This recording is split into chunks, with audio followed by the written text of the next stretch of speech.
Hi hello, ഇവിടെയൊക്കെ നല്ല രീതിയിൽ മഴ പെയ്തുകൊണ്ടിരിക്കുക കേട്ടോ. വെള്ളിയാഴ്ച തുടങ്ങിയൊരു മഴയാണ്, പക്ഷേ ശനിയാഴ്ച വൈകിട്ടത്തോടു കൂടി മഴയുടെ ശക്തി നന്നായിട്ട് കൂടിയിട്ടുണ്ടായിരുന്നു കേട്ടോ.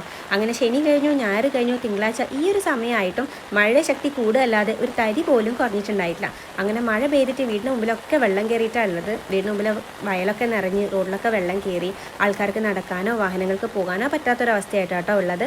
അപ്പോൾ നിങ്ങളുടെ നാട്ടിലും ഇതുപോലൊരവസ്ഥയിലാണ് ഉണ്ട് എന്നാണെങ്കിൽ എല്ലാവരും സേഫായിട്ട് ഇരിക്കുക. ഞങ്ങളുടെ നാട്ടിൽ നല്ല മഴ പെയ്ത് കഴിഞ്ഞാൽ എന്നും ഇതുപോലെ തന്നെ വെള്ളം കയറും. മഴയൊന്ന് കുറഞ്ഞു കഴിഞ്ഞാൽ വലിഞ്ഞ് പോകാറുണ്ട്. ഇതിപ്പം വീടിന് മുറ്റത്തും അതുപോലെ തന്നെ വീടിന് ചുറ്റുമൊക്കെ വെള്ളം കയറിയിട്ടുണ്ട്. ഇത്രയും കൊല്ലമായിട്ട് ഞങ്ങളിവിടെ താമസിച്ചിട്ട് വീടിൻ്റെ അകത്തിന്നെ വരെ നല്ല ശക്തിയായിട്ട് മഴ പെയ്തിട്ടും അകത്തിന്നെ വരെ വെള്ളം കയറില്ല എന്നുള്ള വിശ്വാസത്തോടെ തന്നെയാണ് ഇപ്പോഴും ഇരിക്കുന്നത്. അങ്ങനെ ഇതേ ചായയൊക്കെ കുടിക്കുകയാണ്. നല്ല ചൂട് ചായയും. ഇത് ഞങ്ങളുടെ കണ്ണൂർക്കാരുടെ പല ബിസ്ക്കറ്റ് എന്ന് പറയും കേട്ടോ. അതിങ്ങനെ ചായയിൽ മുക്കി കഴിക്കാൻ നല്ല ടേസ്റ്റാണ് കേട്ടോ. അങ്ങനെ ഇതൊക്കെ കുടിക്കുകയാണ്. അപ്പം എല്ലാവരും ഇതുപോലെ സേഫായിട്ട് ഇരിക്കുക. നല്ല മഴയത്താരും പുറത്തിറങ്ങാതിരിക്കുക. അപ്പം നമുക്ക് വീണ്ടും അടുത്ത വീഡിയോ കാണാം.